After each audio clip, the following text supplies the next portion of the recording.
서초구 인문학 대학 강독 강의 11월 첫째 주 2부를 시작하겠습니다. 1부에서는 대학에서 말하는 평천하와 치국의 문제를 이해하기 위해 사람들이 일상적으로 천하국가를 논하기 시작했던 중국의 전국시대까지의 상황을 개괄적으로 말씀드렸습니다.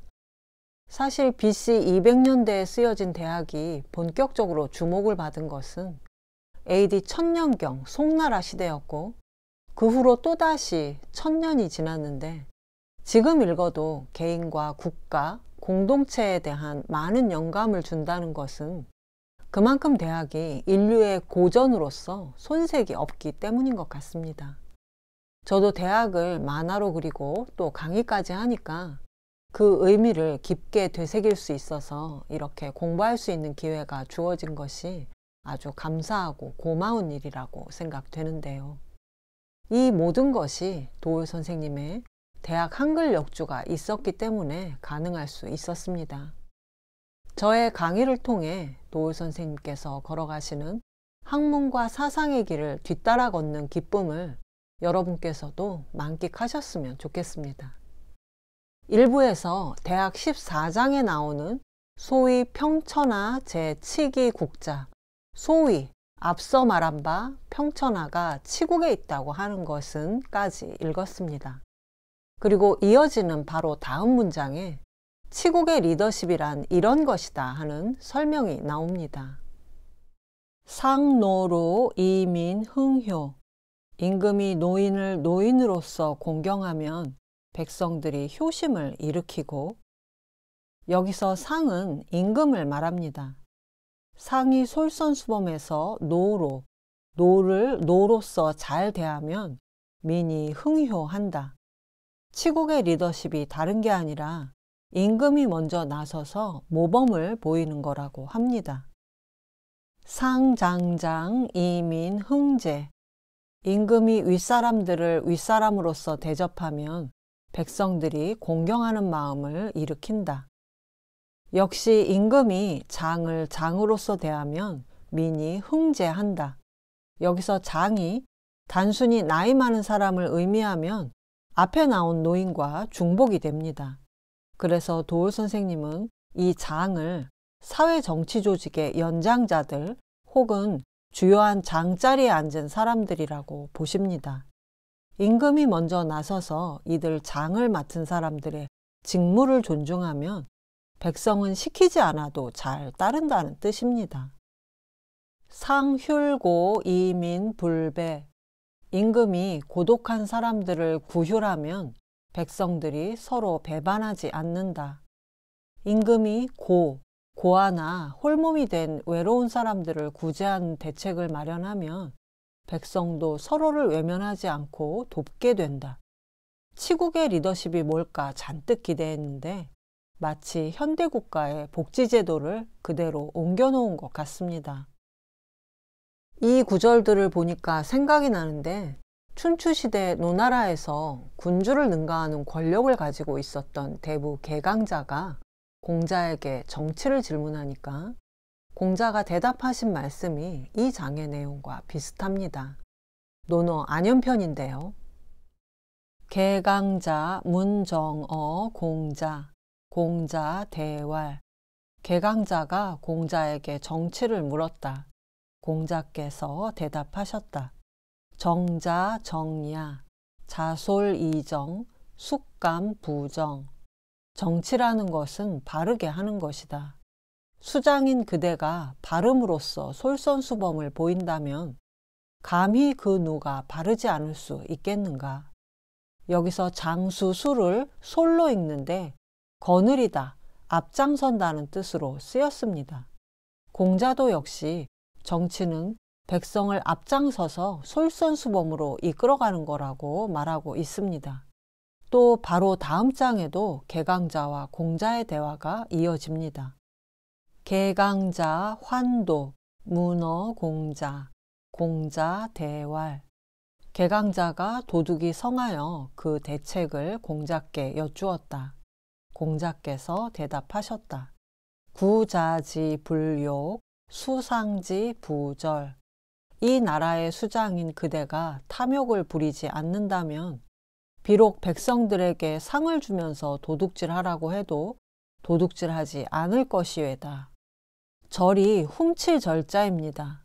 공자는 당시 노나라에 도둑이 많은 이유가 권력자인 개강자 당신이 탐욕해서 과도하게 세금을 걷었기 때문이라고 우회적으로 말하고 있는데요. 정치가인 당신만 잘하면 백성은 그대로 따른다. 정치가가 할 일은 오직 솔선수범뿐이라고. 지금 같은 민주사회에서도 정치인에게 대놓고 하기 어려운 말을 공자가 시원하게 하고 있습니다. 치국의 리더십이 노로, 장장, 흉고에 있다는 이 장의말은 지금도 얼마든지 통할 수 있습니다. 지금도 마찬가지로 노인들이 걱정 없이 노후를 보낼 수 있고 능력 있는 사람들이 윗자리에 앉아서 충분히 자기 역할을 다 하도록 사회 시스템이 투명하게 돌아가고 또 어려운 처지에 있는 고독한 사람들이 국가의 도움을 받는다면 전 세계인이 살고 싶어하는 부러운 나라라고 할 수 있습니다. 그런데 이 노인을 공경하는 노로와 관련해서 빼놓을 수 없는 고사가 하나 있습니다. 은나라 말기에 고죽국이라는 나라가 있었는데 이 나라 임금에게는 백이와 숙제라는 아들들이 있었습니다. 백이가 첫째고 숙제는 셋째 아들이었는데 고죽국의 임금이 셋째인 숙제에게 나라를 물려주고 싶어 하는 것을 알게 되자 백이는 아버지의 뜻을 따르기 위해 고죽국을 떠났습니다. 그런데 숙제 역시 형님 자리지 내 자리가 아니라고 하면서 역시 고죽국을 떠났는데 가출한 이후에 서로 만나게 된 백이와 숙제가 어디로 갈까 고민을 하다가 주나라로 갔습니다. 그런데 그 이유가 바로 주나라 임금인 서백창이 노인을 잘 공경한다는 소문을 들었기 때문이었습니다. 우리가 지금 한 지방에서 다른 지방으로 이사 가는 것만큼이나 다른 나라로 가는 것이 굉장히 자유로웠다는 것을 알 수 있는데요. 현인이라고 추앙을 받는 백이와 숙제가 주나라를 선택한 이유가 바로 훗날 문왕으로 추존된 주임금 서백창이 노인을 잘 모셨기 때문이라는 것은 이것만으로도 주나라가 천명을 받을 자격이 있었다는 이야기가 됩니다. 그런데 백이 숙제가 주나라에 도착했을 때는 이미 서백창은 죽고 그 아들인 훗날 무왕이 되는 휘발이 은나라를 공격하기 위해 군대를 동원해서 막 길을 떠나고 있었습니다. 백이와 숙제가 무왕의 말고삐를 잡고 신하의 몸으로 천자를 공격하는 것은 예가 아닙니다. 또 아버지의 3년상을 치르지 않고 전쟁을 벌여서는 안 됩니다 하면서 말린 바람에 무왕에 의해 죽을 뻔했다가 이때 무왕의 책사였던 강태공이 의인을 죽이면 안 된다고 해서 간신히 살았지만 백이와 숙제는 주나라 혁명이 성공한 이후에도 무도한 주나라 땅의 곡식은 먹지 않겠다고 선언하고 수양산에 들어가 고사리를 캐서 연명하다가 굶어 죽고 말았습니다. 그래서 주나라 혁명을 무력으로 성공시킨 것은 무왕이지만 덕으로서 백이 숙제를 포함한 많은 의인과 현자, 제후들을 포섭했던 아버지 희창의 시호를 문으로 하고 희발 자신은 무의 시호를 받았기 때문에 이때부터 동아시아의 시호에서 문이 가장 높은 위치를 차지하게 됐습니다. 현대의 많은 정치가들 또한 선거 때만 되면 사진을 찍기 위해 노인들과 사회 원로들을 방문하고 대중을 위한 공약을 늘어놓습니다. 그런데 하도 정치인들이 약속을 안 지키니까 빌공짜 공약이라고도 하는데요. 그러나 결국 치국의 리더십은 대중을 기만하지 않는 통치자의 자세에 달려 있는데 그 마음가짐이 노인을 노인으로 잘 대접하고 윗자리에 있는 능력 있는 사람들의 권한을 보장하고 나라 안에 어려운 사람들을 돕는 자세를 가져야 제대로 된 치국의 리더십이라고 할 수 있겠습니다. 그런데 이 장에서는 이런 치국의 리더십을 한마디로 혈구지도라고 말하는데 혈구지도는 다른 고전에는 안 나오는 오직 대학에만 나오는 유니크한 표현입니다. 시이 군자 유 혈구지도야. 그러므로 군자는 혈구지도를 항상 몸에 지녀야 한다. 혈구는 혈이 잰다는 뜻이고 구는 기역자로 굽은 곱자를 말합니다. 그러니까 혈구는 자로 잰다는 뜻입니다. 곱척 혹은 곱자라고도 하는 구는 옛날에 집을 짓거나 물건을 만들 때 직각을 재기 위해 필요했던 도구인데 굽은 모양 그 자체의 의미가 있다기보다는 그냥 도량형의 기준이라는 의미로 봐야 합니다. 영어의 룰도 길이를 재는 자의 의미와 함께 원칙, 법칙의 의미가 있어서 판단의 기준이 되는 것을 말합니다. 여기서도 마찬가지로 구를 인간관계의 판단이 기준이 되는 어떤 원칙과 법도를 말한다고 봐야 합니다. 그런데 인간관계의 도덕의 원칙과 기준을 정하는 것은 매우 어려울 것 같은데 서양은 근대에 와서야 철학자 칸트가 이런 도덕의 기준에 도전했던 적이 있습니다. 바로 유명한 칸트의 정언명령이 그건데요.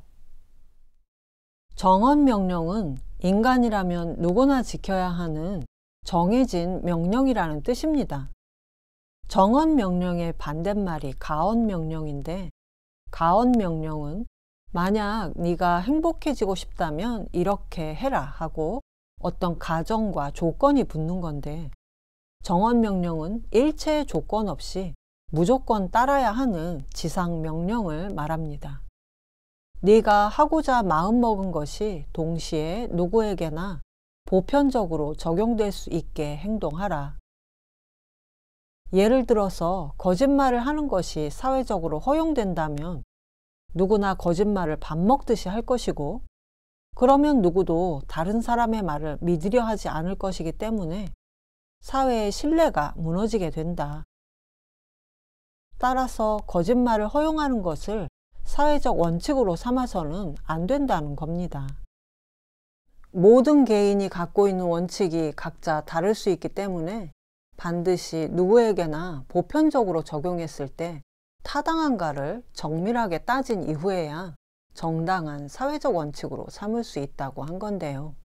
이런 각 시대에 맞는 적정한 원칙들은 광범한 사회적 합의를 통해 정해질 수 있습니다. 칸트의 논리적인 도덕 법칙에 관한 정언명령이 나오기 2000년 전에 대학에서는 보다 소박하지만 지금까지도 깊이 새길 만한 윤리적 원칙을 제시하고 있는데 그것이 바로 혈구지도라는 것이고 그것이 바로 치국의 원리라고 합니다. 그런데 보시면 아시겠지만 이 혈구지도는 치국의 원리일 뿐 아니라 칸트의 정언명령처럼 사람이라면 누구나 지켜야 할 윤리적 원칙이라고도 할 수 있습니다.